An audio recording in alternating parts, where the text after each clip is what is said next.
Big changes in Biden's 4-point plan for Social Security, and this includes $485 increases to special minimum benefits, COLA adjustments, taxation changes, PIA adjustments. So if you're somebody that collects Social Security, regardless of if it's retirement, SSI, SSDI, veterans benefits, any of these fixed income benefits from the Social Security Administration, you're going to want to watch this video all the way through. I'm going to be covering the details of what's included in this 4-point plan, and also, if you missed my video a couple days ago, there are big changes happening right now, summer of 2023 for Social Security. So stick around to the end because there is a lot taking place. So I'm going to get you caught up on the latest. Now, before we dive in, if you appreciate the updates, don't forget, smash the like button for me. Just takes a second. Thank you so much. If you want to stay up to date, it's totally free. Why not? Hit the subscribe button, turn on that notification bell. And if you want to support the channel, get direct access to me, you can become a member and hit that join button as well.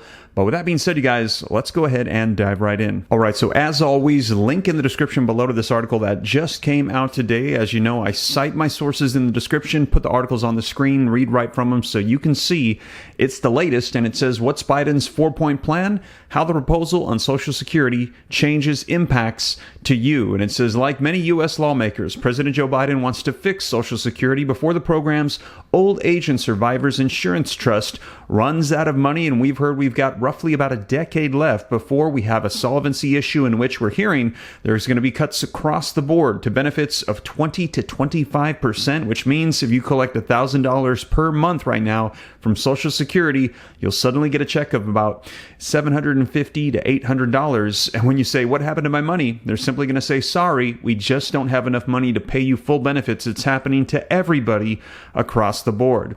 That could happen within the next decade, leaving Social Security solely dependent on payroll taxes, which currently covers only about 77% of benefits. Now, Biden has proposed a 4-point plan to boost the program that would mostly impact high earners and company executives, who tend to have much bigger retirement savings accounts than the typical American. Among other things, the Biden plan would raise the income threshold of wages subject to Social Security payroll tax. Although these ideas have gained the support of many Democrats and senior advocates, doubts have been raised about how effective they will be in fixing Social Security's long-term funding. Now, let's take a look at this 4-point plan and what it includes. First, tax earned income above $400,000, leaving wages between $160,200 and $400,000 untaxed. Currently, any wages above $160,200 are not taxed. So right now, if you're working and earning income every year and you make less than $160,200, 100% of your income is taxed for Social Security. And what they're saying is, why is it that somebody that makes hundreds of millions of dollars paying the same into Social Security as somebody that makes $160,000? And they're saying we need to make sure that the high income earners start paying more into Social Security. So they're saying $160,200 and less is taxed, but then $400,000 or more needs to be taxed as well. And so there's a gap there. There's a hole between $160,200 and $400,000 where there will be no taxes. But they're saying over time they will close that gap so that way we can start to pour in more and more to Social Security's funds to be able to sustain and pay out benefits to recipients. Number 2, change the calculations for determining the annual Social Security cost of living adjustments, or the COLAs, which is the annual increases that recipients get to keep up with the pace of inflation. And last year it was at a 40-year high with an 8.7% increase, which a lot say roughly came out to an average increase of about $100 and almost $50 per month for most recipients. Now, it wasn't that amount for everybody, but it was an 8.7% increase across the board. Now, they want to change these COLA increases so they are no longer based on the Consumer Price Index for urban wage earners and clerical workers, or CPIW.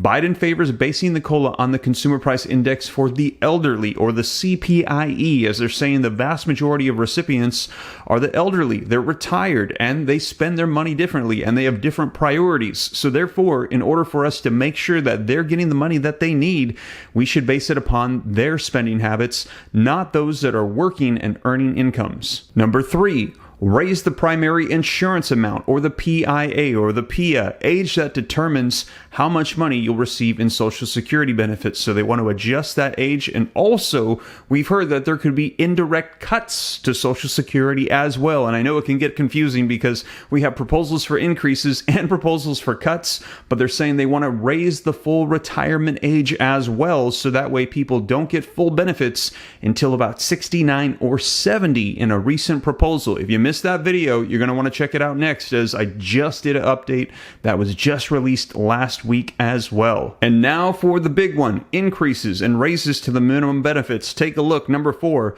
raise the special minimum benefit for lifetime lower wage workers to 125% of the federal poverty level for Social Security beneficiaries. Now, let's go ahead and take a look at this very quickly so I can show you exactly how this equates to $485. Now, currently at this time, what you'll see for 2023 is that the special minimum benefit is $1,033.50 per month. Now, what they're saying is they want to increase that to 125% of the federal poverty level. So that is going to be a base increase. And at this present time, you can see 125% of the 2023 federal poverty level is $18,225 annually, which equates to $1,518.75 per month, which means if this fourth point in Biden's plan is implemented, that we would see an increase of that special minimum benefit across the board of $485.25. Now, the question remains, will this pass? Now, what's interesting is we actually do have bipartisan support. Republicans and Democrats alike agree